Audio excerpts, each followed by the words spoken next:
Welcome back to the 1% Frequency Podcast, everybody. Today I have with me another very special guest. Her name is Iael, and she's a self-initiated energy worker, facilitator, and initiator. She has been working in energy clearing practices since 2012 and at an advanced multidimensional level since 2019, and has been offering her God-centered clearing publicly since 2023, following her initiation in Christ. She has worked since then in helping those who are recovering from intense spiritual attack or are simply healing from the false light present in the New Age communities. Iael, welcome to the show. Thank you. It's incredible to have you here. And I just want to say before we dive in that we found each other on social media. And then I did Iael's revocation prayer that she has available for free on her Instagram. There was something like a nudge I felt at a time when I was doing it. And I was like, I have to book a pack of sessions with her. And we can go more into the detail of why I was like, this has to happen, because I was working with galactics at a time. And I was like, this is not working for me. Yeah. All I can say is that, yeah, it absolutely blew my mind. I've had a lot of energy work done. I'm doing it myself. And what I experienced in that first session that we had, I think I sent literally all of my clients to you afterwards. I was like, if anyone's having psychic attacks, you have to go to this woman. She's incredible. And all of them were equally mind blown. So I am so excited to have you on this podcast. I mean, not only because you are clearly so incredibly skilled at what you do, but there are two other parts that really I find so amazing that we'll probably touch on. The first one is your connection to Christ, working with Christ and bridging that new age into a different paradigm, while not necessarily going all the way, the whole new age to Christ pipeline, if I want to call it, is really big right now, and you don't go there. So that's going to be a really interesting one to talk about. And the other one is also just how long you've been doing this work for, which I think there's a big difference. Sure. I mean, I've been doing energy work maybe for now like 4 or 5 years. You've been doing it for much, much longer than that. You've seen so many things. So I'm just so excited to bring all of these different pieces into the podcast today. But before we get started, I would love if you could introduce yourself to the listeners. Tell us a little bit more about your journey to where you are today, because it's a long one. And then we're going to take it from there. Yeah, absolutely. So I guess you can say that my spiritual path was in the F around and find out category. So lots of early initiations into sort of more new agey practices. So in my childhood, I was introduced to Reiki, and I was introduced to meditation and self-hypnosis. Like when I was 11, I taught myself that to sleep because I was having insomnia from demonic attacks. So I had some early interest in this. And I was raised Jewish, so I had a very strong background in that, but not so religious, more relaxed, I guess you can say, obviously. But and then I became a yoga teacher, and I did that whole thing twice. So I really was very solidly in that new age space until I think and of course, the energy work came through that at first. So I had this, intuitive ability, but I didn't offer it to anyone. I wasn't interested in doing that. I was living my life, and I had another career. So it was kind of like something that I did for myself and the people that were closest to me. And then I went through some major bereavement in 2020, and a lot of crazy stuff was going on. And then the galactic started to show up in my life, and in a very aggressive and in a way that made it very clear that maybe I shouldn't fully trust this, but I was kind of going with it. So I was like doing some channeling work and, doing readings and stuff like this. And I'm like, this doesn't feel fully centered. And I could feel myself getting pulled, and it was getting uncomfortable. So I started to do more research and reach out to people. And I kept reaching out to people that were sort of in that same wavelength and ending up in a worse condition after. So, you know, and at that point, I'd already done energy healing for a long time. Very late, I got myself Reiki attuned and found that it was doing awful things to my field. So I had to remove that and revoke that. And through this process of undoing all of this damage, I learned so much about how the false light operates and siphons the energy field. And not just as a false light in the new age space, but also false light in religious spaces. So having to clear stuff from my field from my Jewish background as well. And then seeing what was going on in other people's fields from Christianity.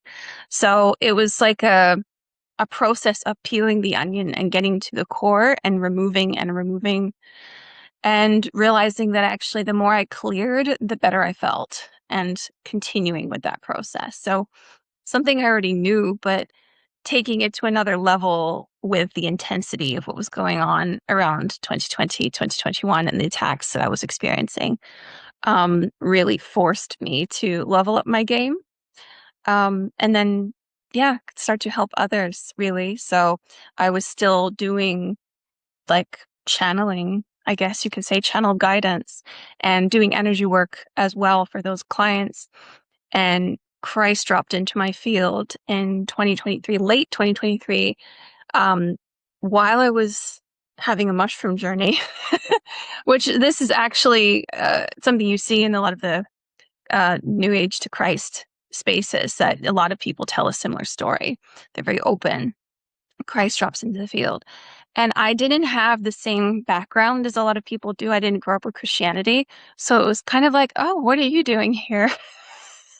Like, hi, nice to see you. um, like it wasn't, I didn't have resistance to it, but I also didn't have the same like attachments around it that a lot of people do, because I was not raised with it. So um, and then just through that very quick window, so I had that happen in um, like earlier 2023, and then within a few weeks, I was no longer doing channeling sessions, took all of that stuff down, really clarified, really like, okay, this is not the direction I need to go. I am certain that these galactics are not actually helping whatever they are, and getting much clearer on what it is that I actually can offer and help people with. And since then, and also pushing me to offer it to people. So like pushing me actually, the Christ was pushing me to offer this to more people and put myself out there. Very scary. Even for someone who was like solidly in the new age space, I wanted to be like this very grounded person. And this idea of like admitting to people that this is something that I do and can do and have been doing for years quietly, was very scary at first, but it was needed. I realized with the amount of people that were coming to me. And since then, I've just been working with that mainly, just helping people who have experienced a lot of spiritual attack or who have been badly hurt by New Age practices, that really don't have anywhere else to turn, that don't want to go to, the deliverance minister, and they definitely don't want to go to this medicine circle. Like they really, but they know they need something. So that's where I ended up. Okay, beautiful. So there are so many different places I could go with that. Okay. As I'm sure you know, I'm like, where do we even begin with this? So Mhm. I guess the first place that I want to go with you is that I would like to kind of go deeper into, so I've been kind of also on the journey, right? I was raised Christian, I was raised Catholic. Then I went through the whole New Age I entered that space in like late 2018. So it's been 8 years now. And I've always had issues with things in it, but especially over the past 6 months, it's been becoming abundantly clear that it's not okay. The space is not okay. Yeah. The people in the space are not okay. Yeah. And that I don't necessarily want to stick to a lot of these different practices and how it's done. And I have been feeling this pull to go towards back to Christ. At the same time, with having seen so much deception in the New Age space, I'm extremely careful. We're now running to the other direction, right? Back into, Yeah. I mean, I wouldn't really want to go back to church at this point, but then we go into the other extreme where suddenly everything is demonic, everything is bad, everything is dangerous. Mm, And people who are extremely convicted in that. And so I would yes. love to hear, what is your take on that? The New Age to Christianity pipeline, and your own personal experience with Christ, because most of those spaces are basically like, you should do no energy healing, you should do no things like, EFT tapping. And I'm like, there are some things I clearly understand. They can open portals, but I'm like, Yeah. how is EFT tapping a problem? You know? Yeah. Um, Yeah. and so, I ask and myself similar questions. yeah, and also Yeah. having grown up with people who were in Christianity, I saw what the lack of such tools creates, right? Yes. So I am curious, as someone who is very, very good at seeing other people's energy fields and helping pull out what's not supposed to be there, how do you view all of this? It's a big topic. Is it? Um, it is a big topic. I I think there's a few things that really help me in terms of foundational ways that I perceive things that help me navigate this without coming ungrounded. And I think a lot of people, it's very frightening to realize that you've been, and I'm going to frame it as less risky practices. You've been in, or more risky practices, less safe practices. You've been engaging in practices that are riskier than maybe you anticipated. And I frame it that way on purpose because it's not up to me to tell somebody else what their relationship with God is and what they should or should not be doing. Right. So, like, that's where we get into this weird shaming projection energy that, like, even if I'm right, it doesn't help the other person. So, um, I think that from my perspective, if I'm looking at it like, okay, I don't know what other people's decisions were or why they chose those practices. It might have been the best available tool that they had at the time. Maybe I know a better way of doing it, but they don't know that. So rather than thinking about this as like shaming, it's explaining the mechanics of why certain practices are risky, what they actually do to the energy field, why it opens you up to infiltration. And this has been a gradual learning process for me too, of like further refining and clarifying and realizing that, I had to let go of certain things. I was raised reading tarot as a child. Like, I learned this from my mother. I had to stop doing that. Um, and again, there's nothing wrong with pictures on cards, but if you look into the Masonic symbols and the way that the numerology is used and its connection to the Kabbalah tree of life and how that hooks people into certain paradigms, it's kind of like when you use these tools, it gives consent for certain things to access you. So that's definitely different than shaming someone or telling them that they're going to like burn, you know. Um, it's just understanding the mechanics of why it's a bad idea. And it doesn't mean you would say never ever do it. It's just like, I'm going to give you the information and then you get to decide what is the right path for you, right? So that's my take on that. That's like my piece that maybe keeps me from spinning out into the programming that is hooking into other people. The other piece is that there is also false light, quite a bit of it, in religious spaces. In fact, it's some of the loudest false light that I see, and most of the false light that I'm clearing when I'm out doing field work and land work is religious based false light and constriction. Can we Um, go a little bit deeper into this piece? I would love you to speak to this part. yeah, yeah. So there is a lot of constructs, energetic constructs in Christianity, and depending on which religious aspect and sect and denomination you adhere to, there's like collective thought forms, there's egregores, there's pockets where energy is moved into. There's like whole mechanisms of shame where people offer their shame in, and then it gets dumped on individuals that don't adhere to the Luciferian standard that it's running, right? So like, this is the template, let's say for women, this is the template of how you're meant to act. You don't follow that template. Here's all of the collective shame that we've been saving up. You get it. right? So energetic systems that are Luciferian or false light operate on this basis. They siphon energy from a large group of people, then they reorganize it. They put all the blessings on one individual or one set of individuals, and all the shame and the dirt and the junk on the other set of individuals. So if you understand the energetic mechanics of it, you're not really attracted by this. Like, as much as I would, I read or I like connect with Christ or I meditate on this, um, I'm looking with my energy, like I can see with my energy eyes, with my inner vision, what is happening in these spaces. And I experience the same things in, yogic communities as well. So I know how these dynamics operate. I'm not going to entangle myself in that. That's going to be a huge step backwards. Um, the other problem is that a lot of people that get sucked into the New Age to Christ pipeline is that there's like several false Christ faker Christian energies that are operating. And you and I also talked about the Yahweh energy and like the Yahweh distortion. And there are so many people that really do believe that this is the actual creator. And it creates such a distortion that, especially for women, it completely slams you out of your sovereignty. It's like it's something really aggressive in the energy field. Yep. So that's one of them. We saw what happened. I know it's and I went through something similar in 2023 when I was taking baby steps into this. I was doing my own little battle with this. And there's others. There's the L distortion, all the Father God distortions, all the Mother Goddess distortions, everything where God has fallen into a broken polarity where it's only masculine or only feminine.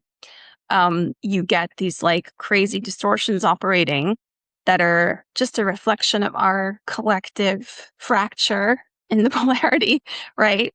And then we harm each other with it. So I feel like a lot of people get sucked into that. They get sucked into the shaming. They maybe have some dormant programming that gets activated. And then you also have actual entities that are hooking people, like actually hooking people into sort of false light pockets where it feels really good and floaty, but you lose all your grounding. And that's what makes you really susceptible to like egregores operating through you. And now you're shaming other people on Instagram in the comment section. All the meanest people on Instagram have Bible verses in their bios. It's sad, really. Like I get a lot of it. I get a lot of it from Christians actually, because it's almost more aggravating to the egregores when you start moving in these spaces and talking about these subjects like discernment, but not using the language that the egregore wants you to use, not hooking people into those collective thought forms. It triggers it. So I get a lot of Christian hate messages. It should be such an oxymoron to say Christian hate messages, but it is what it is. Would you tell us a little bit more about it? For those of our listeners who may not be familiar with it, I would like you to speak a little bit more to what an egregore is. Oh, yeah. So just to make sure we understand that.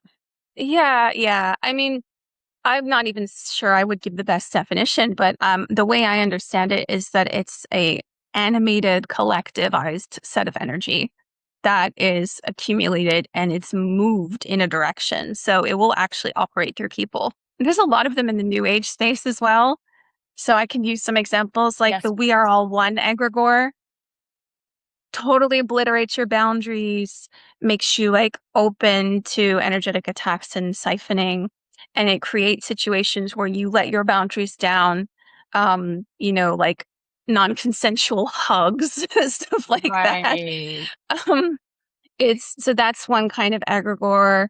And it also blocks you from seeing differentiation and like discernment and things like that. So yeah, it's a way or an operating thought form or consciousness or collectivized energy that gains power the more people are, invested in it.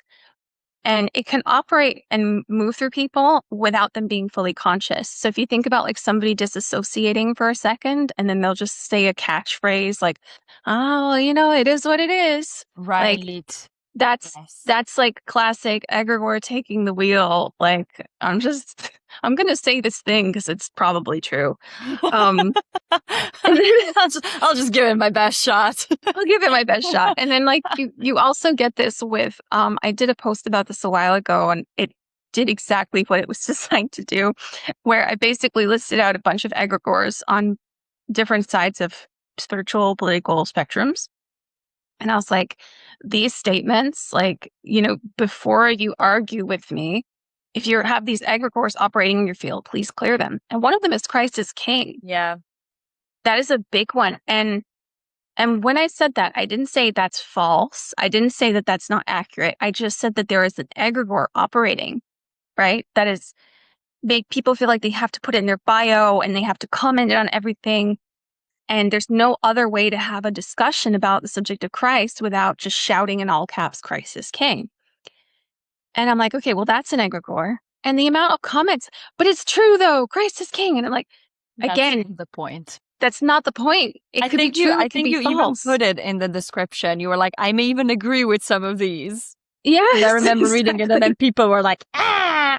Yes, but that's how an egregore operates. It blinds you from being able to understand nuance. It blinds you from being able to meet people where they are, have discussion. You know, if you think about how Christ actually operated, he didn't sort of like barge in and say like, catchphrases over and over, like trying to make himself, an advertising mogul saying the same thing over and over. Like he was talking with people and he would modify his message based on that's what a good teacher does. They modify their message based on who they're talking to, not the core of it, but how they explain it. And that requires seeing a person. That requires feeling the energy of the person. And if someone is shouting Christ is King, they are not feeling the energy of who is around them and what is going on and what that person is actually doing and who they are speaking to. There's a lot of fear behind it. A lot of fear. I get like the accusations of witchcraft and stuff like this. And I went to the Bible and I looked at the texts and I looked at the translations. And I'm like, no, the word is actually sorcery. And I'm not doing that. So I'm fine. But there's like a lot of fear of damnation and fear of doing the wrong thing and fear of being smited by Yahweh. And, Right. that's not what my relationship with God has ever been. Even before the new age came into my life. And that's not what my relationship with God is now. So it's different for me.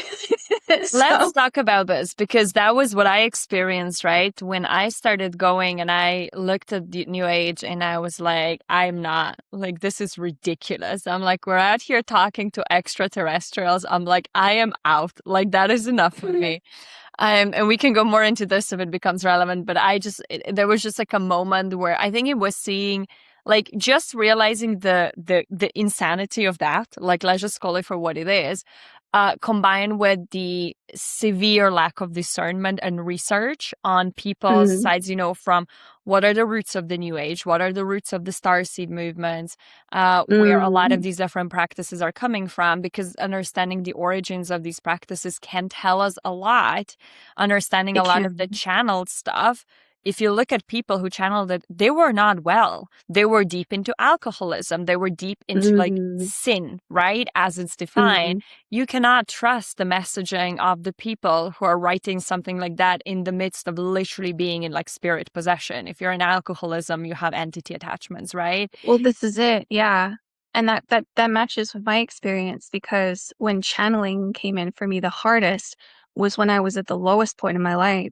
Right. And I had lost a lot of soul energy, even though I had all of this initiation and energy work. And I had, already had a lot of skill and training. I had gone through some really deep personal difficulty and so much soul loss had happened also through some distorted new age practices that I were involved with. I was getting energetically siphoned through the yoga I was practicing. I was getting energetically siphoned through a healer that I was working with. And like, I was just losing a lot of energy at the time. And it's like, oh, here's this like new ability that unlocks and I can channel things. But really what's going on is that it's like you talk about possession. You're you're going through this obliteration where you're not in the body as much. And this is like rewarded in the spiritual community, like in the New Age community. You get the sort of accolades of being a skilled channeler. And I mean, I never really went down that path very deep, but I can see how that would happen. And the people that I was seeing that were doing the channeling really every day were their fields were a mess. Like I could see their actual soul pushed in the back that was like screaming for attention. I could see the childhood wounds not dealt with. I could see all this stuff. And I'm like, okay, well, what does that mean for me then? If I'm doing this too, like, what am I missing out on? And it kicked off like this deeper exploration into what was going on, actually, the mechanics of what was going on in my field when that was happening. And I started to get really clear on it. So when a frequency started to come in, rather than just start la la la speaking it, okay, what is that? What is the motivation behind this communication? And the other thing, this is where like I don't even get phased by the galactic stuff. It doesn't phase me. I don't think it's weird.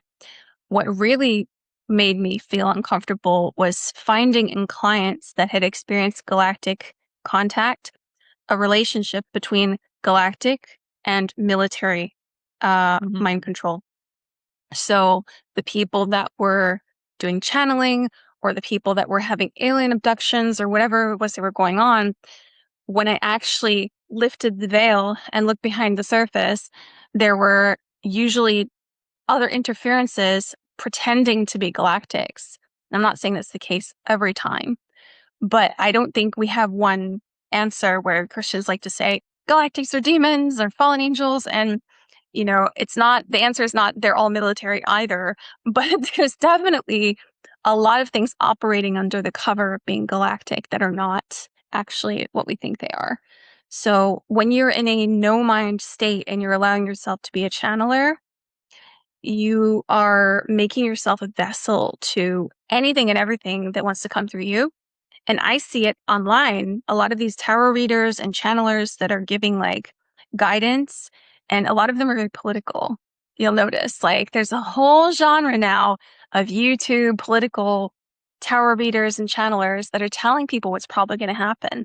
And you really need to feel into what is driving that. Why is that happening? Why are some people being mobilized into different camps? And what are the energetics behind that? So that was more the tipping point for me. It wasn't so much the like, oh, galactics. I was already mush brained enough to be like, oh, galactics, yay. um, that wasn't the issue for me. The issue was finding the damage that was in the field from the galactics, the non-consensual abductions, the grooming of children through alien abductions. That's a whole, like, I need to do a whole thing about that, because a lot of the people that, you know, are held up as truth tellers and people that talk about some of the galactic history and alternative history and stuff may or may not be true, but these galactics are visiting them as children, giving them this information. Like, that's grooming. So anything that cannot be in our highest and best. Anything that is like frying the nervous system of a 5-year-old child, that is not operating at our highest and best. So that was where I sort of got off the train. And that process was already starting in 2023, and then Christ appeared. I think it was kind of like, okay, now she's ready. Like, she's not listening to the Arcturians anymore. Now she's ready. So. You know, for me, I sometimes wonder like what it is, because of course, you know, I was raised Christian, and there are a lot of, I think, values within, you know, I always had an issue with people being like, church is bad, because I'm like, listen, church clearly has a lot of problems, but also most of the community organization, volunteering stuff that happens is still organized by the church. Some of the most incredible people I've ever met were in the church.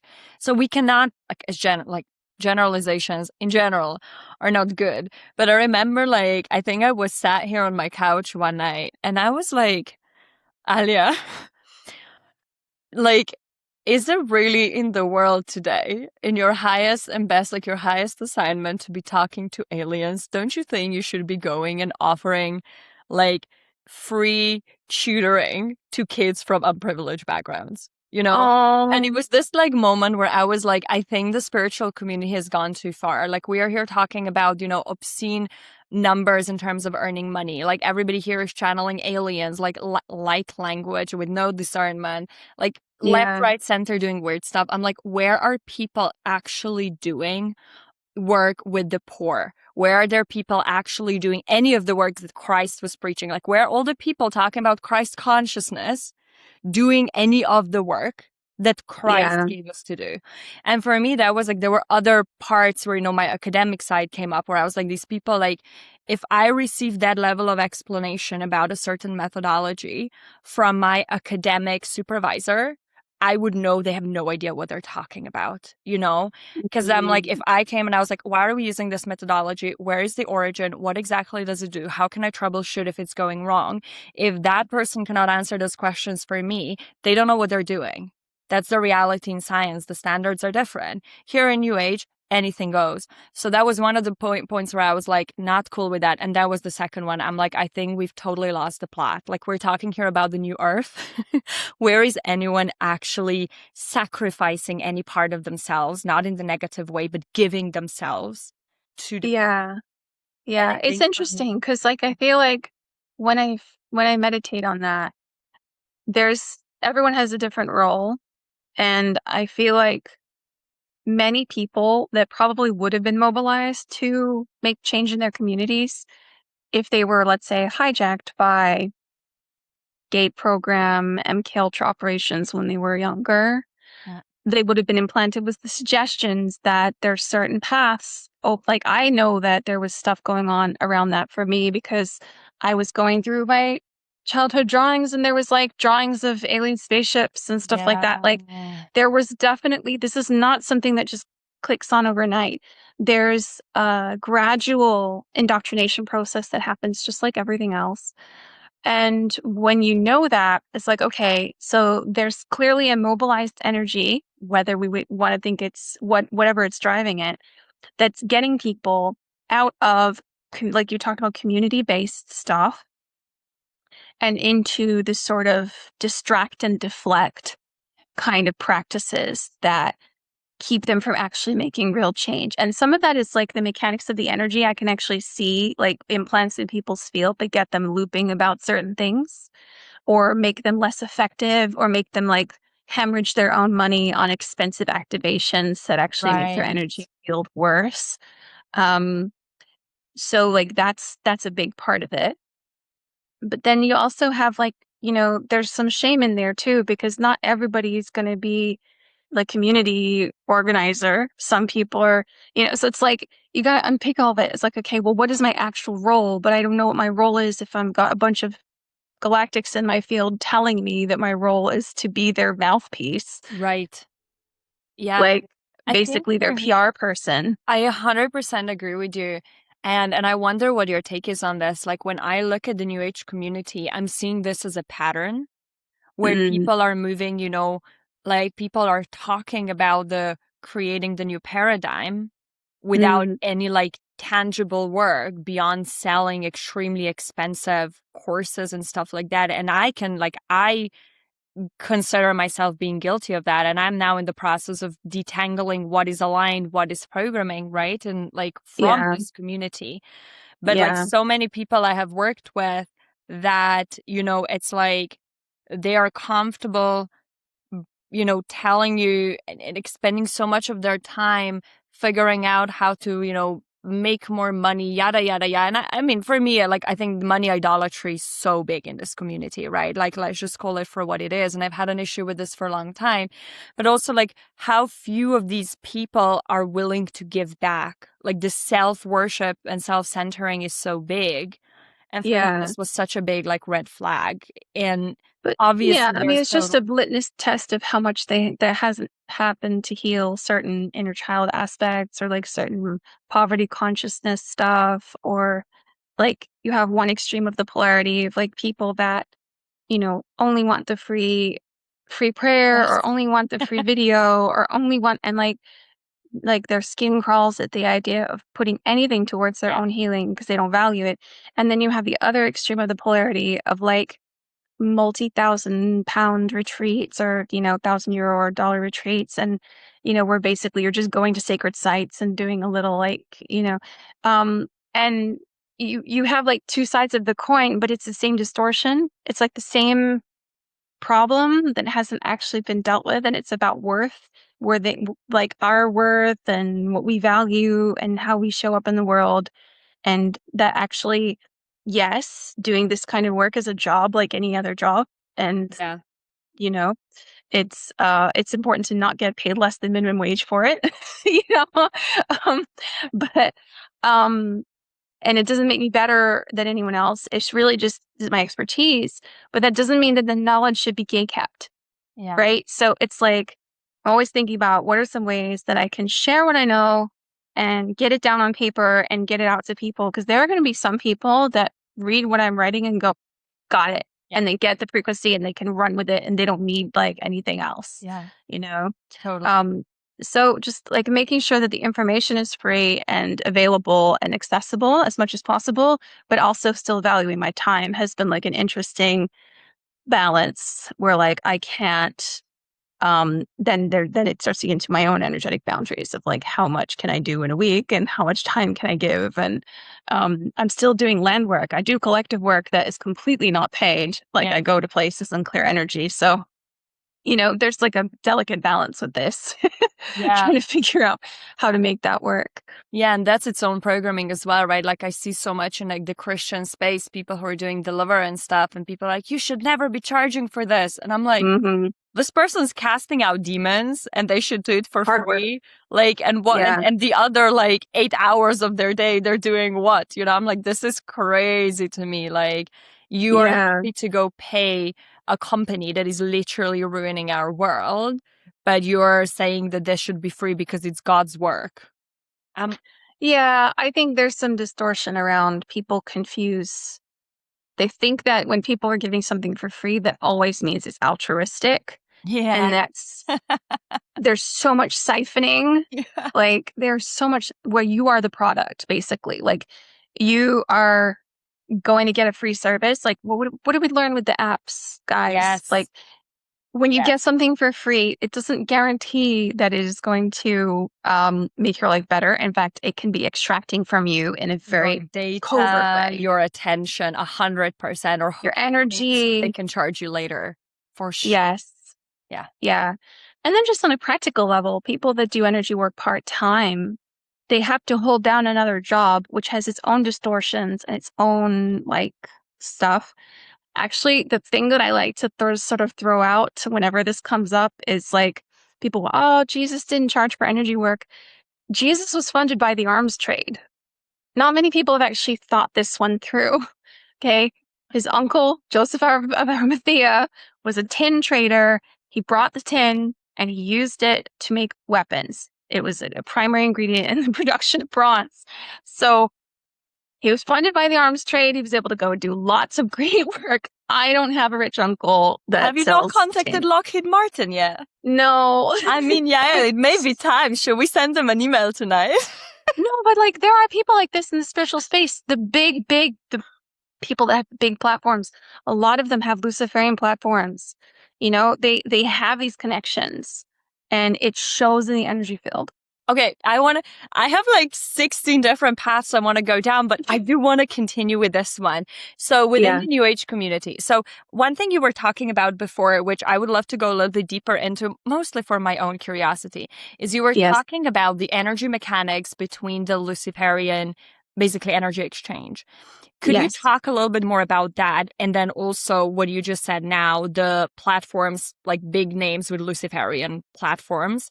How do you Yeah. see that? How do you discern it? Let's maybe even start with like when we say Luciferian, what we're talking about for people who may be like, because I think we have lost some people by this point, okay? But the ones No, who it's are still okay. here, let's And do it. also the way I see it is not going to be like if you look up a textbook definition or Christian definition or Okay, whatever, it's not going perfect. to be exactly the same. So, okay. So closest explanation I've seen is like Rudolf Steiner's, but even then I'm not fully on board. So the way I kind of perceive this is that if something is not truly high and elevated, but wants to appear to be high and elevated, the only way it's going to get there is going to siphon energy. So the only way you elevate something that is not worthy of elevation, that is not elevated by God, is to siphon energy from as many people as possible. This is how the celebrity system works. Yes. This is how all systems of false elevation work.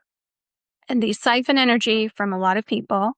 And they usually go for, and this is unfortunately tied to the child abuse and the trafficking that happens, there's a conscious siphoning of the innocence and the light and the purity of children.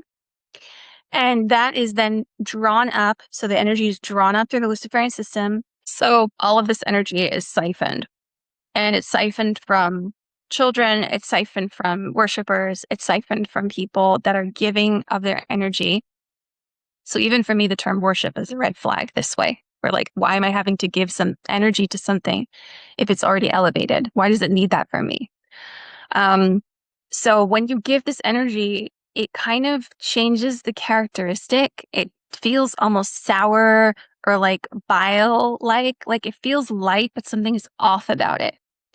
And it looks almost like a false gold or like a false shine that you can see on people.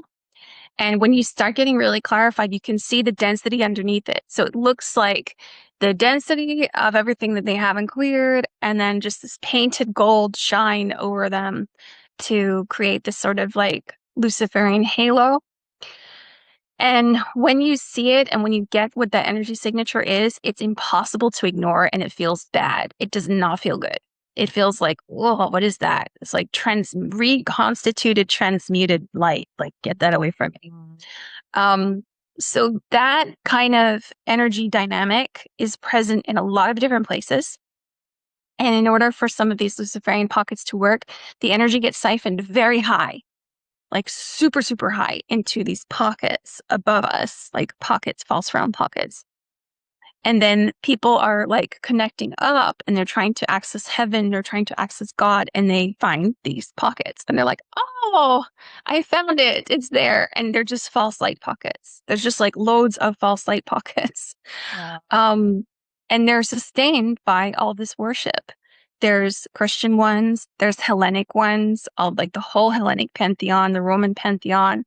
And it's really, it's requiring a lot of momentum to keep them up there. So if you withdraw your energy, if humans withdraw their energy and really just sit in because, if you're really sitting in your own energy and not like giving up, worship, like that's a deep unworthiness program. If you stop that and you really sit with it, you can feel that connection to God running in you already. Like it's there. So you don't need all of this distraction, siphoning, deflection. Like it's already there. But I think most people have so much infiltration that they're running these programs, they can't even feel it. Yeah. Yeah. So this is how I perceive it in terms of like that Luciferian energy. And there's certain kind of like colors or ways of being that I see people that really just like make it very clear, visual styles. And there's people in the spiritual community that, have huge platforms. There's a lot of people that used to be in entertainment industry, used to be involved with Disney, used to be involved with Hollywood, used to be involved with these things. And then they had a big awakening. I don't doubt that their motives are pure. Probably they are, but they're still carrying the programs that got them into Hollywood or Disney or whatever in the first place. They haven't fully removed them from their field. So there's stuff operating on a subconscious level, even though they're meaning well, that is distorting what they're doing. What are some of the signs when you said there's like visual styles, etc.? What are some of the red flags that are very obvious to watch out for? Because a lot of the time, like I will just get like the ick, I get on someone's platform and obviously I'm just like, ugh. But if someone asks me like, what is it about this person? I'm like, it's just off. Like it's not very good, right? To describe to people. So, and of course, if someone like, I do follow some people who are like energy healers and their background is in like entertainment industry. And I'm always extremely careful because of obvious reasons. So what are some of the other signs that you look for or you notice? I think there's a few. So there's like reliance on substances, like over reliance on substances. Because that's like you're trying to get around a block if you're using substances. And sometimes that's a good thing, but sometimes if you're over relying on it, you're not actually, your channel's not clarified enough. The other one is this weird one. Like there used to be a trend of this like golden fake halo that was made of these like little um zip ties or something that people used to wear. These like crowns. They were like a halo crown. They look almost like the Columbia crown or Yeah. like in like Columbia Pictures. It's kind of like a golden crown that sort of sticks out like this. That archetype is all over the Luciferian pantheon, and I see people in spiritual spaces wear it like a sort of like a decoration, and I'm just like, oh, there it is. um, Thank you for letting me um, know. yes, no judgment. I see it now. There's a couple other tells. There's an overlap with vampirism as well. So like pale skin, like really pale skin, and I'm pale as well. Like I'm not hating on pale skin, but there's a pallid quality where like you're not getting the blood flow and it's like grayish pale. um, Not being able to be outside, not having a good relationship with nature. Um, like all of these can be signs that there's some Luciferian operation happening, like literally false light, like LED lights. Yeah. People, it's like, Yeah. it's people that aren't able to actually work with the true thing. Because there's a lot of distortion operating. I think I Um, saw you the other day on your stories mention as well people who wear sunglasses inside. yes, Can you speak to that a little bit yes. more? Because I have a couple in mind that are talking about a lot of the galactic stuff, and every time they rock up with sunglasses on, and I'm like, huh, indoors as well. So the eyes are like a big tell. I mean, I'm talking also from my own experience. When I was infiltrated, years ago, when stuff was getting into my field, my pupils would dilate, my eyes would change shape, my face would shift a little bit. So the eyes are like a big tell. And if someone is wearing sunglasses, you cannot see what is operating on their eyes. Like you won't be able to see the subtle shifts of soul signature, or if their pupils are changing, if their iris is changing. And then the other thing is like it's blocking the light from getting in, that like the solar light that would actually could sometimes spontaneously clear something that's operating and controlling them. So there's certain entities that can only operate in the dark. Like these vampire stories are not fiction. Like they can only operate without the sun. So the sunglasses, especially, I'm not talking about like the lighter ones. I'm talking about the black, dark ones where you really can't see what's going on and they're blocking a lot of light or transmuting it. Those are the ones that, when I've seen people have straight up walk-ins, the sunglasses come out and I'm like, oh boy, I can see it. Like even without them taking it off, I can see that there's something operating there. And why also would you show up online with sunglasses? Like what, at the very least, there's like an insecurity program or like not wanting your face to be seen. Maybe there's an identity thing of like, okay, you're doing what you're doing in like a way where you are trying to hide your true identity. That's fine. But there's still some stuff that could be operating. Mm. Um, that's my take on it anyway. I actually haven't worn, since that bit of information dropped in 2022, I haven't worn sunglasses at all. I've been like training my eyes to take in more sunlight Yeah. to like be sure that I'm not on that frequency. So Yeah, I started doing that a few years ago, and I now almost exclusively wear them if I'm driving. Otherwise, yes, I'm like, yeah, cool. Like, and maybe the sun is really intense and I have to go outside in the middle of the day in the summer, but otherwise, also never. Yeah, it's so exactly. Yeah. interesting. Okay, I want to go back and talk more about something you mentioned as well. And I'm just like picking your brain for my personal entertainment, but I know other people will enjoy it.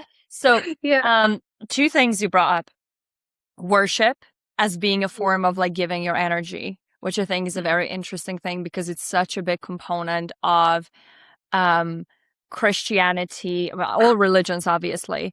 Um, Yeah. and it's like really like when you're doing it, it can feel so good, but I also can understand like what you're saying makes a lot of sense to me. And then different Christs, different entities. Um, Yes. because, I listen to a lot of people, like testimonials going from New Age to Christ, and there is this big theme, right, of them basically, normally it happens when they're at the bottom, right? Normally it happens Yes. when they're in like the depths of some, like whatever it is, and then they get basically delivered pretty much immediately.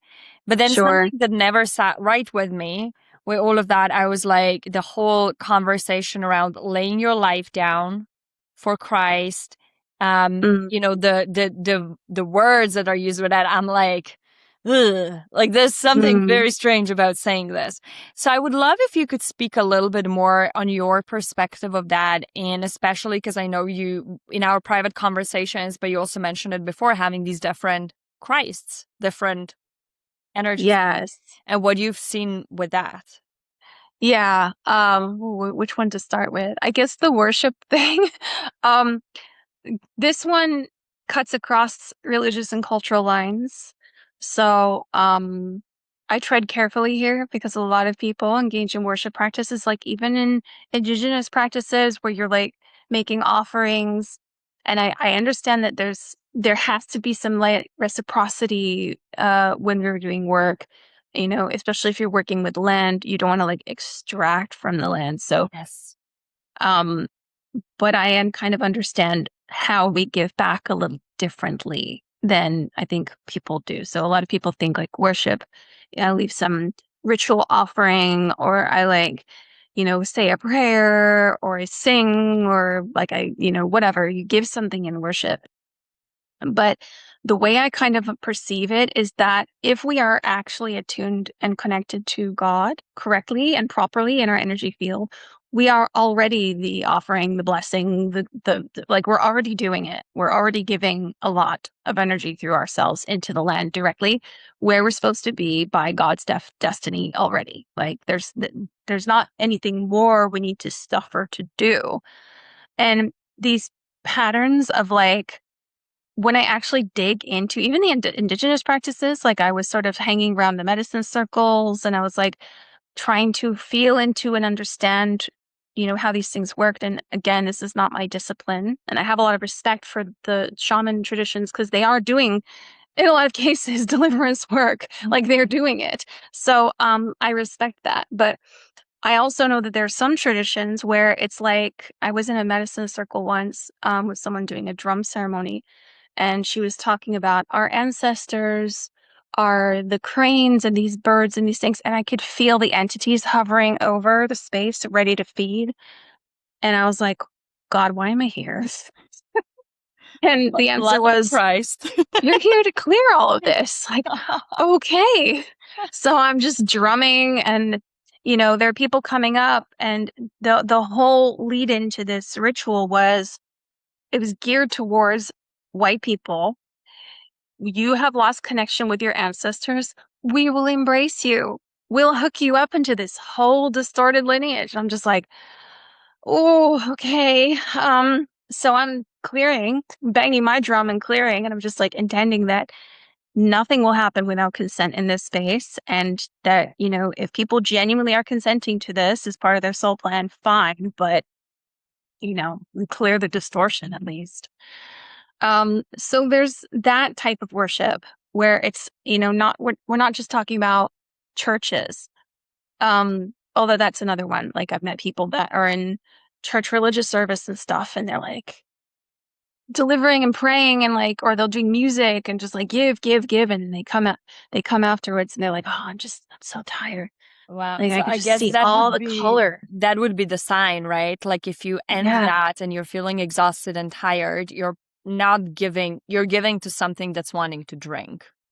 Yes. And I don't believe that, even if you look at the architecture of churches, like the whole, and not just churches, I'm seeing it now in the Balkans where I am, there's mosques.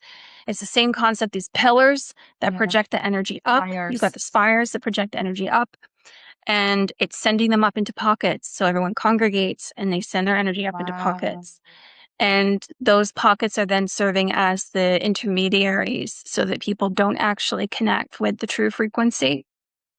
So worship For me, that's like a litmus test. If something is trying to make you feel that you are unworthy and you have to do something above and beyond just showing up and being your best version of yourself, like unless it's coming directly from Father, Mother, God, like this is what you are doing because this is your path and it feels resonant for you and this is like a co-creation. If it's not that, there's some program operating, usually like a shame program or a worthiness program. Like you need to, you grovel. You need to worship. You are not us. We are this up here and you are not. It's a very different energy feeling. And once you spot it, it's like so difficult to get sucked in because you can smell it. It's like, oh, you're trying to push me back down out of my sovereignty. I'm not doing that. That's not how I'm going to honor God. Like God doesn't want me to grovel. Like that's not it. So This is like yeah. for me been something that I've been kind of wrestling with this, and I'm seeing how, clearly at this part of my path, I meant to go and like revisit all the Christian programming that I was just kind of like, la di di di da. We're just gonna go to the new age. Bypass. For sure, right? And of course, I mean, when you're young, right? Like, what else are you going to do? Yeah. But it's like wrestling with this part of, coming from the new age being like, you create your own reality, yada, yada, yada, Yes. yada. And having done a lot of energy stuff, a lot of manifestation, a lot of things that worked and genuinely made me a better person, right? And this is where when I listen to a lot of these people being like, well, you engage with all of these risky practices, da, da, da. But then I go to the Bible, right? And it said, you will recognize them by the fruit of the Spirit. I'm like, the fruit is fruited. Do you know what I mean? Like I was a miserable, angry, like full of wrath, so prideful. Yes. And, pride is still the one we're working on that one. But like, I am so much more at peace. I'm so much kinder. I'm so much more compassionate. I'm so much more loving. You cannot tell me. You cannot tell me this whole path was a path into the darkness. It does not make sense, right? Yeah. And on the other hand, I'm also now like revisiting the text, like the scripture, listening to these people. And I'm like, we also are not God in the same way, right? Like we are so much more limited, right? And we do make mistakes a lot. And so it's finding this balance where also things like repentance come in, but without spiraling into this, I am unworthy, yada, yada, yada, yada. And then there's the whole, right, like what happened to me after, I think when I started going down this path and like the Yahweh programming came up where I was like, eternal damnation. Yes. And that whole programming came up and he brought so much of this actually pressure and anxiety until I messaged you and you were like, oh, sounds like you have an issue with the Yahweh spirit. And I rebuked him and the thing lifted instantly. And I was like, oh. And then you did extra stuff and you were like, that dude went through like your crown and really shattered some stuff, right? Yeah. And so it's been like for me, and on the other hand, seeing a lot of people, who this is also something that I struggle with, with this is listening to a lot of these people who are pastors, deliverance ministers, who have obviously been doing this work for so much longer, studying these scriptures for so long. I will never in my life have the audacity to be like, I know better. At the same time, like I see them fully going into the Yahweh paradigm, and going down the path with like some of this programming. And I'm like, but how do you, I mean, Yahweh is the obvious one. You do a little bit of research to understand it was part of the Israelite pantheon, right? Yes. So this is where I'm then wrestling with all of this is like, how do all these different things get reconciled, right? And I'm not asking you to give me the full-fledged answer unless you have it. But I'm wondering like what your perspective is like. I guess, I mean, the big question with this is like, who is God, right? The forever question, because it's really like talking about like the nature of God. Is God this like righteous, just like someone who really cares about that? And we're going to, the second coming where there's going to be the judgment of everybody. Or is God more like, the new age God, which is just like love, anything goes, yada, yada, yada. Like, how are you kind of seeing all of this after your whole path up until this point? Well, when you say that out loud, doesn't both of those sound like a distortion? Probably. Yeah, it's like, I think about it's too far one side, too far the other, It's no boundaries, too many boundaries. It's it's just the same question we have with people who are like, when does love become enabling? Right. It's the same human dilemma. It's just on a very different vibrational level. But like, I think about the image of Christ, the Pantocrator, of like where one side of the face is really stern and sees clearly, and the other side is so loving.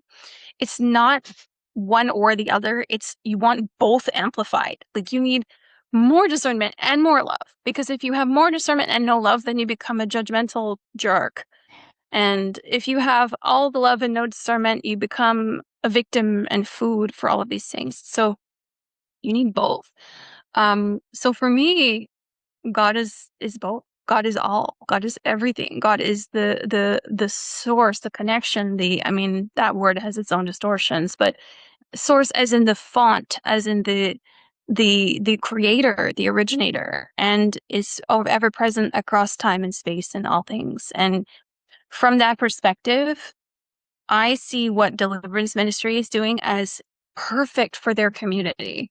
Mm, And they're meant to help people who have the Yahweh distortion. right. I don't. Right. So I'm not meant to work in those spaces. And it would be inappropriate for me to try to deliver a Christian because they're going to be expecting something completely different.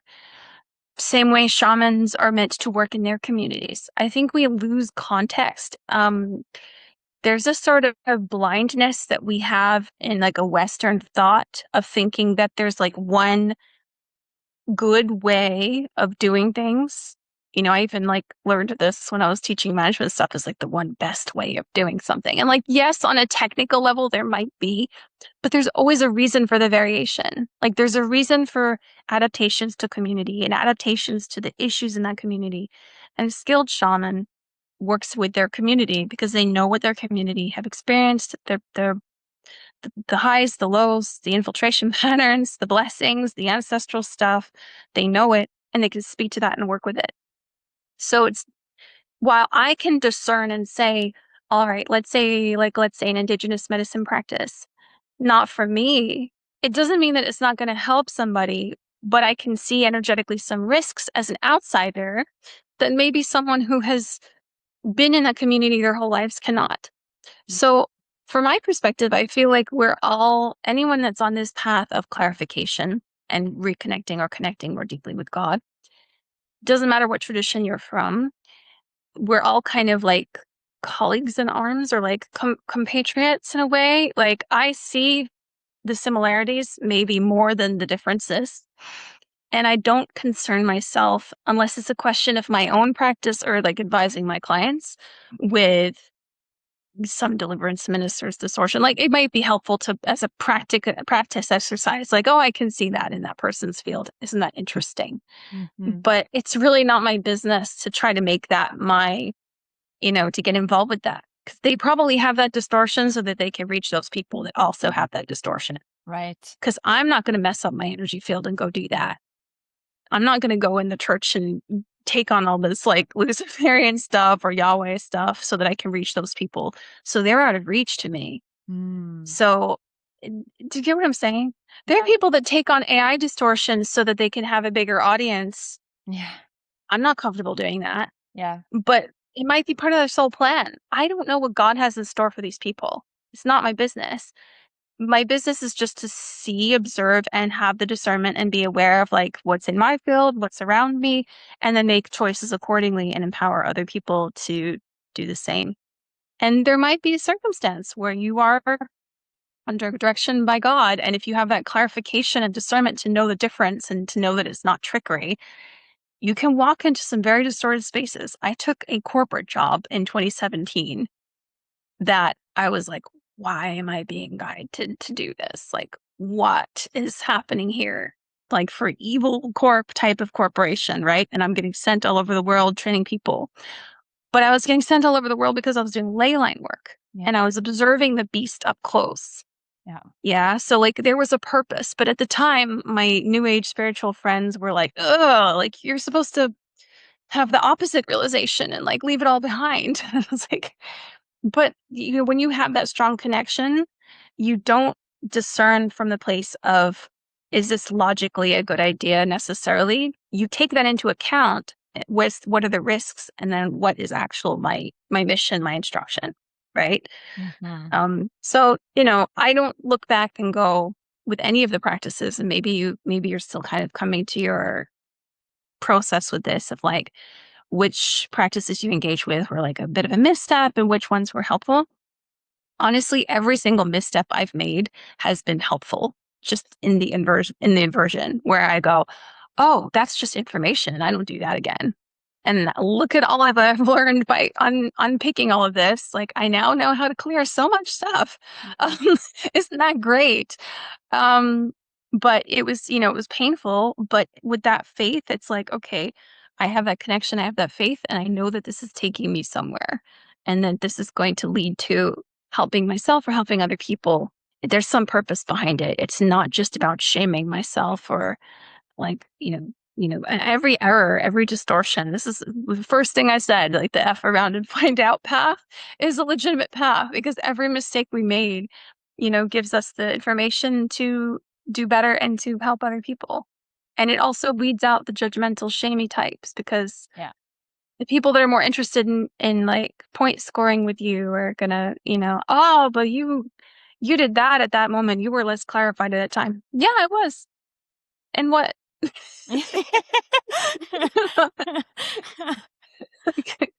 I don't have anything about it, do you? so so it helps. It helps soften the blow and it helps release a lot of the shame and the need to be perfect.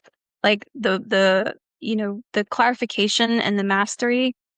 Sometimes we carry stuff because we're just capacity building. Like we carry distortion for like decades until we finally get the right information because we were supposed to grow our energy field to be strong enough to handle when stuff comes at us. Like we're not supposed to be these perfectly sheltered people. We need to be able to like go fight the demonic head on, go fight the vampiric head on. So sometimes that means seeing it up close Yeah. and really having a lot of experience with it before that can be happening.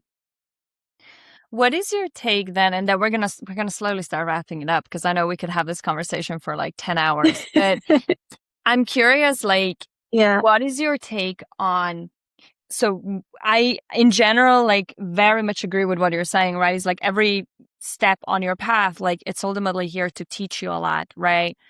Then if we go into more of the deliverance Christian Yeah. language, we're going to be talking about the enemy, right? And then there are also Mm, certain things that we could say we are led to do not by the voice of God that can ultimately lead to some pretty yes. bad results. What is then like, 100%. Yeah. how do you reconcile the two and how do you discern between the two for yourself? Like, what would you say is that biggest? Because, like, I'm the same. I'm like, well, everything I've done led me to this point, and like, it's gonna help me move forward. I deeply, deeply trust God with that. But then also, I talked to some other people, and they're like, I was on the verge of taking my own life after the No, practices. yeah. It can get dark. Yeah. So It can let's get have a really bit of a dark. conversation around this. Yeah. No, I think that's important to acknowledge.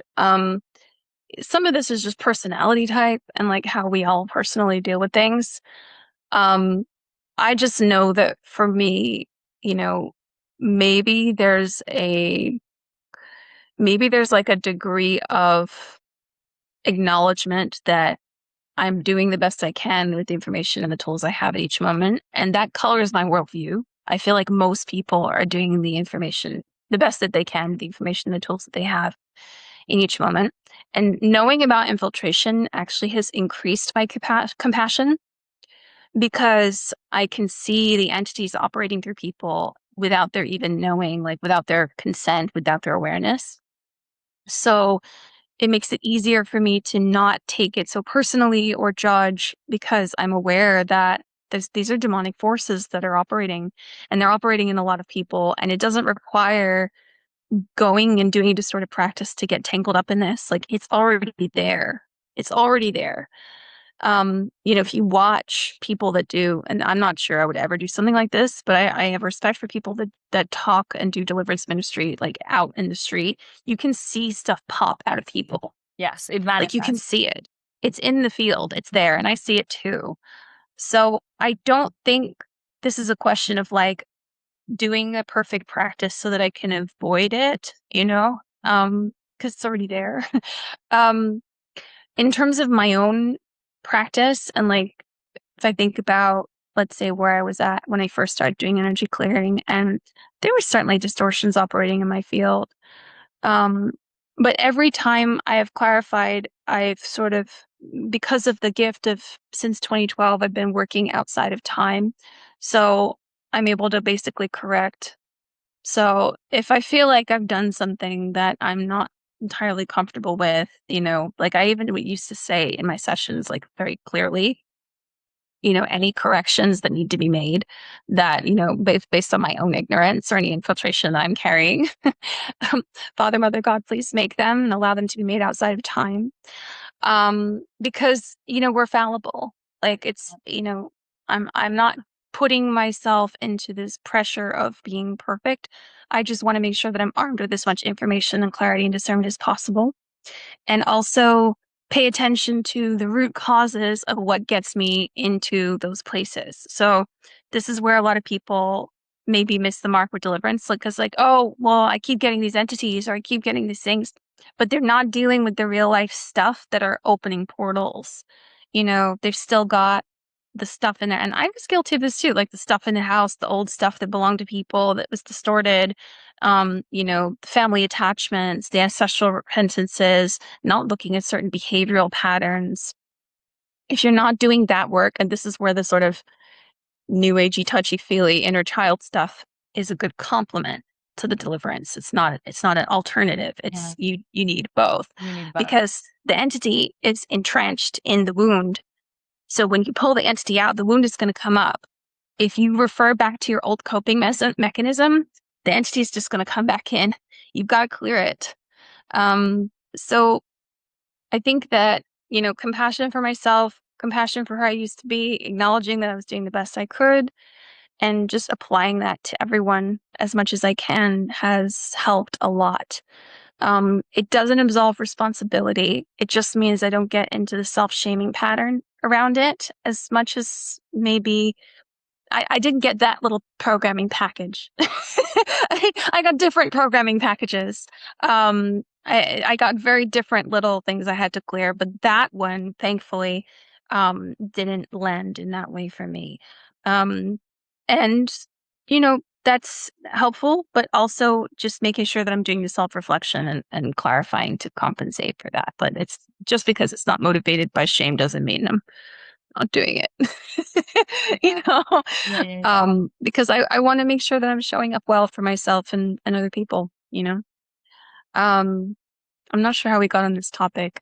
I feel like I've diverged a little bit, but yeah. Maybe we go back just to like, how do you have discernment between what is the voice of God and what is the voice Oh, of that part. the enemy? Yeah. You get it wrong several times.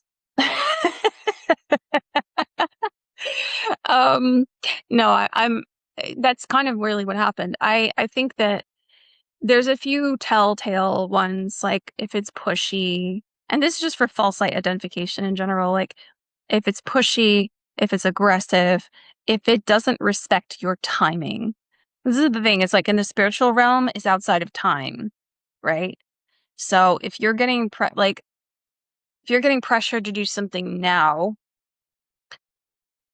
really, really feel into and sit with that. Because when I first connected with Christ, it was not like a drop everything, repent, and for like let it all go. And, it wasn't that energy at all. It was like an unveiling introduction for new energy. You don't know me, I don't know you.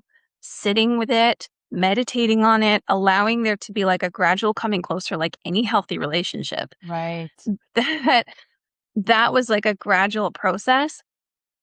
And then also using that energy, using Christ to discern in the beginning some of the Abrahamic God distortions that were still operating in my field. I was still dealing with L distortions, so not Yahweh. I had the L fallen angel packet. I had that one plugged into my field. And it took a while to really get all of those access points cleared up. And Christ was very, very helpful in that, because when I was sitting and meditating in that energy, and really sitting with Christ, it was so obvious, because it would irritate the sort of like impatient, patriarchal, Abrahamic energy would get irritated by that piece. Yeah. Like, no, I want you to do this. Follow my command. Like, you know, so taking your time with it, not rushing.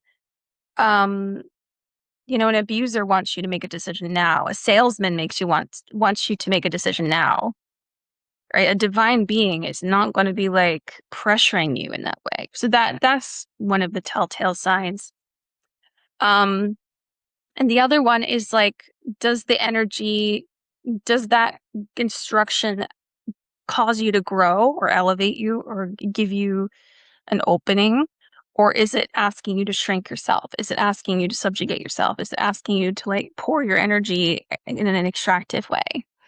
And this is like not just in terms of like whether you're evaluating if something is God or not, but also if you're evaluating something is of the light or not.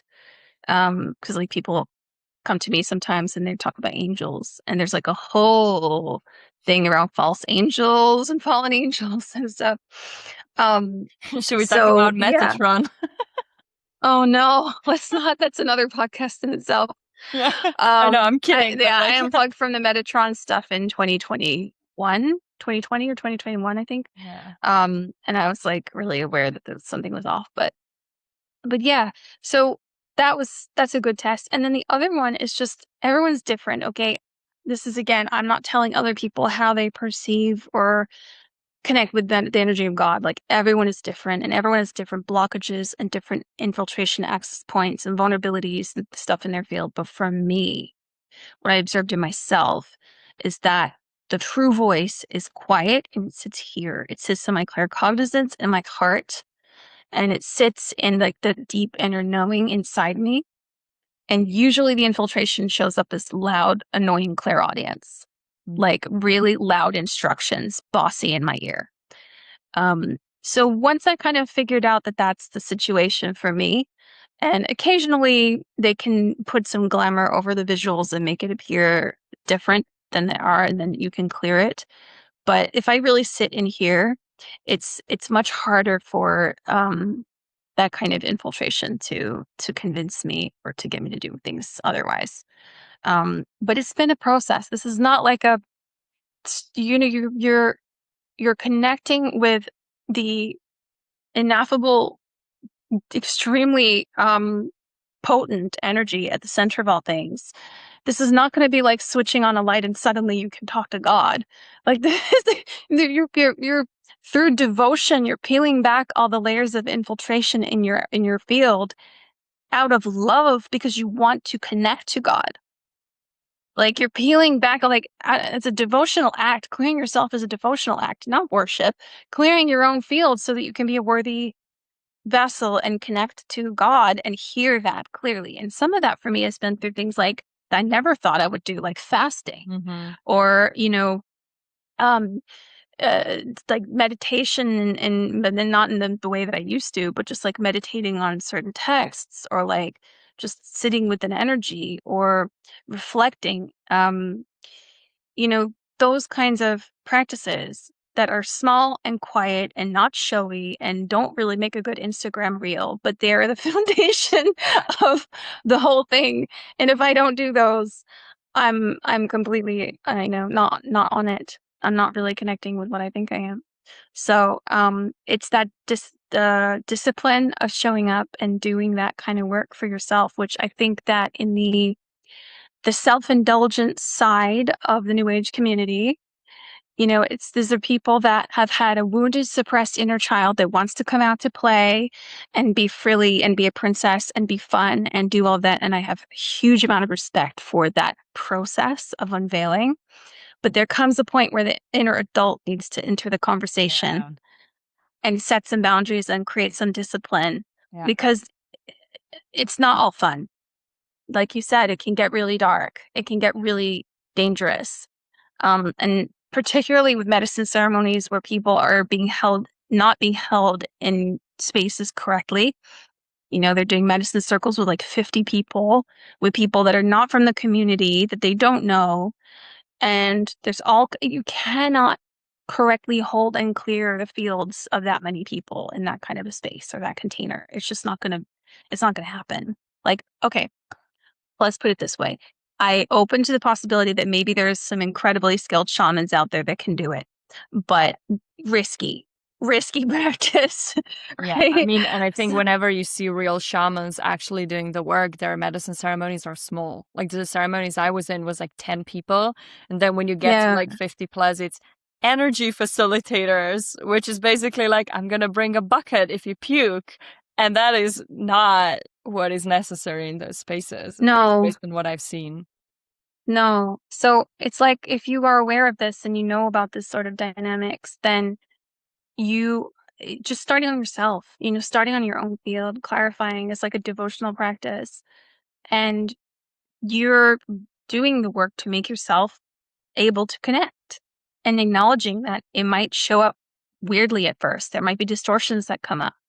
And probably most of the time, if it's loud and messy, it's a distortion. Or if it's feeling compulsive, or if it's pulling at you, it's a distortion. If shame is getting activated, like none of that is how God sees us. For me, like that, I mean, the people that are really holding that shame, like that should be holding that shame from God, are like the most vile abusers, and they're not even fully human. None of the people that are doing this kind of work fit into that category. Like we're actually feeling the collective shame that's been shunted onto us by those entities. I think that's the So, interesting part when you start exploring the Bible, and I'm sure you've done a lot more research than me with this, but like you realize that the whole, like what is it, pit of fire in the end, like the whole hell thing was not even meant for yeah, humans, right? It was meant for right. the fallen entities. Like it was never meant that humans would ever encounter that, right? Which I thought was a Yeah, very interesting thing, seeing how much damnation yeah, programming there is. yeah, absolutely. And, it's kind of feeling into why we're carrying that, why we were told that, and what is it actually serving for us to believe that? And does it actually help us connect with God at all to believe this? I think that's really the issue. And most of us that are in the space of deep practice and deep healing and wanting to deeply connect with God have already moved past the sort of like narcissistic programming phase where we think we can do no wrong. So we really don't need the heavy handed like You would hope approach, so. you know? Yeah. Um, yeah.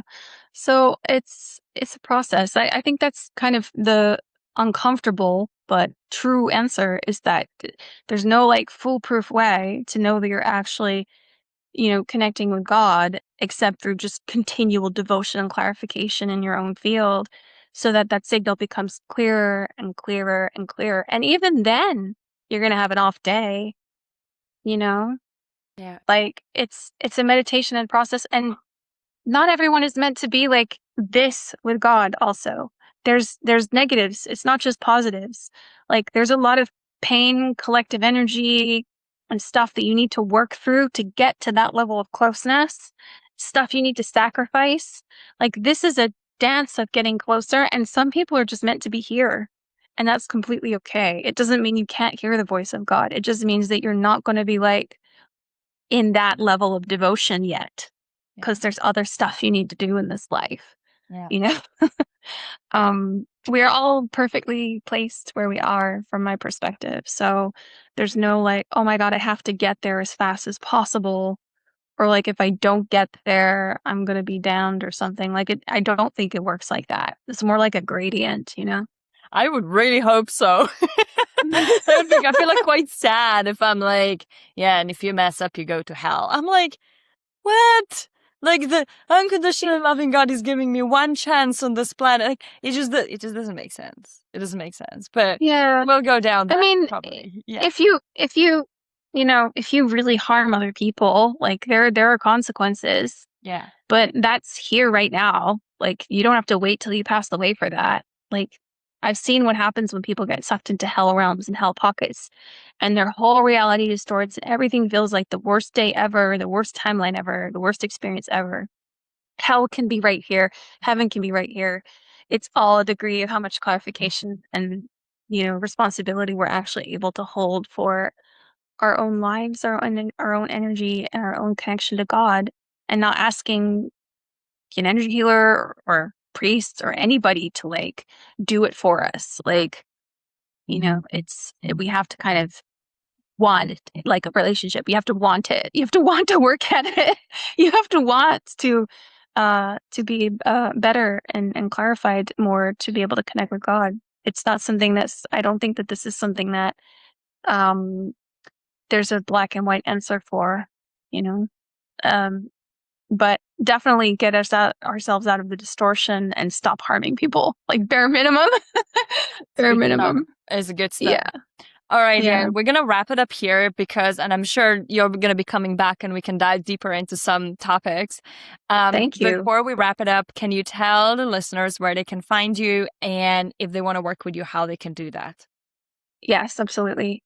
So you can find more information about me and working with me at my website, iael.space. I also have an Instagram, Iael Timespace, and you can find me on there. I post a lot of information there as well. And I have lots of tools and information that I'm publishing from time to time. At the moment, I'm working on the Practitioner Circle, which is a group for practitioners like us that are coming together to learn and discuss some of these advanced level topics and really piece together all of these disparate information and sources and perspectives into like we were talking about, like what is the way? What is the way that we're going to navigate through this? And use those different experiences to illuminate everybody's perspectives. And also just share some of the crazy stuff that I've witnessed and experienced in my own practice as case studies and learning tools to help everyone. I also have a guide coming up on clearing nanotechnology, which is like a completely different subject, but the physical component of clearing needs to be acknowledged as well as energy clearing. So I'm going to be talking about clearing from the body physically, but also using energetic revocations to clear traces of nanotechnology. And this is also supporting the other side of the work that I do for targeted individuals and people who have experienced like extreme spiritual attack. This is sort of helping that community also, helping people navigate stuff that's impeding their discernment and their capacity to feel peace. So We're going to put all the links in the show notes as well.